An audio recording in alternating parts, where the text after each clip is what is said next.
હવે શિક્ષકો માથે એક નવી જવાબદારી આવી। શિક્ષકોને હવે શ્વાનની ગણતરી કરવી પડશે, કારણ કે શાળાની કચેરીઓને કમિશનર દ્વારા આ બાબતનો પરિપત્ર કરી દેવાયો છે અને તેના માટે શાળાઓ અને શૈક્ષણિક સંસ્થાઓમાં સર્વે કરવાની સૂચના પણ અપાઈ ગઈ છે। જો કે આ કામગીરીનું સર્વે કરી તેનો રિપોર્ટ 3 જ દિવસમાં ડીઈઓને આપવાની રજૂઆત છે। આ બાબતે રાજ્યના શિક્ષણ મંત્રી પ્રદ્યુમન વાજાએ મીડિયા સમક્ષ એવી પ્રતિક્રિયા આપી છે કે શિક્ષકોએ આ કામગીરી શૈક્ષણિક સંસ્થામાં જ કરવાની છે, તેમને બહાર ક્યાંય જવાનું નથી અને આ પરિપત્ર સુપ્રીમ કોર્ટના આદેશના આધારે કરવામાં આવ્યો છે, જેથી અધિકારી ક્ષેત્ર હેઠળ તમામ શૈક્ષણિક સંસ્થાઓએ આ કામગીરી કરવાની છે। તો બીજી તરફ કોંગ્રેસ પ્રવક્તા મનીષ દોશીએ મીડિયા સમક્ષ પોતાના નિવેદનમાં જણાવ્યું છે કે રાજ્યમાં 60,000 શિક્ષકોની જગ્યાઓ ખાલી છે અને શિક્ષકો પાસે હાલમાં શિક્ષણ સિવાય વધારાની 60 જેટલી કામગીરી છે, જેથી આ કામગીરી શિક્ષક સિવાય અન્ય કોઈ કર્મચારીઓને સોંપવી જોઈએ।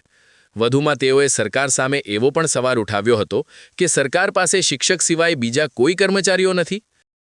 એક તરફ ચૂંટણીલક્ષી કામગીરી, બીજી તરફ વસ્તી ગણતરી અને હવે નજીકમાં પરીક્ષાઓ પણ આવી રહી છે, ત્યારે શિક્ષક ઉપર કામનું ભારણ વધવાથી શિક્ષકો પોતાના વર્ગનું શિક્ષણ કાર્ય પણ સંભાળી શકતા નથી।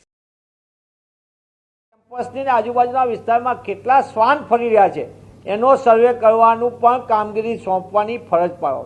મને એમ લાગે કે શિક્ષકોને એક તરફ પરીક્ષાનો સમય આવી રહ્યો છે, શિક્ષકો છેલ્લા 3-4 મહિનાથી ચૂંટણીલક્ષી કામગીરીના કારણે વ્યસ્ત હતા, સાથે સાથે હમણાં વસ્તી ગણતરી શરૂ થઈ ગઈ અને તેવા વચ્ચે ફરી એક કામગીરી એવી સોંપવામાં આવે જેના કારણે શિક્ષકને શૈક્ષણિક પોતાનું વર્ગખંડમાં આપવાનો સમય પણ ન મળે અને બીજી બાજુ શિક્ષકોના સ્વમાન ઉપર પણ મોટી આઘાતજનક असर आ रही। जो परिपत्र हुआ है जिसमें जो विरोध पक्ष ने कुछ विरोध जताया है उसके बारे में मैं सिर्फ इतना ही बोलना चाहता हूँ कि नामदार सुप्रीम कोर्ट के आदेश के अनुसार ये सूचना दी गई है और ये सिर्फ अपने जो शैक्षणिक संस्था है उसके सीमित ही रहेगी, ताकि अपने शैक्षणिक जो संस्थाएं है उसमें ही उनको कामगिरी करनी है।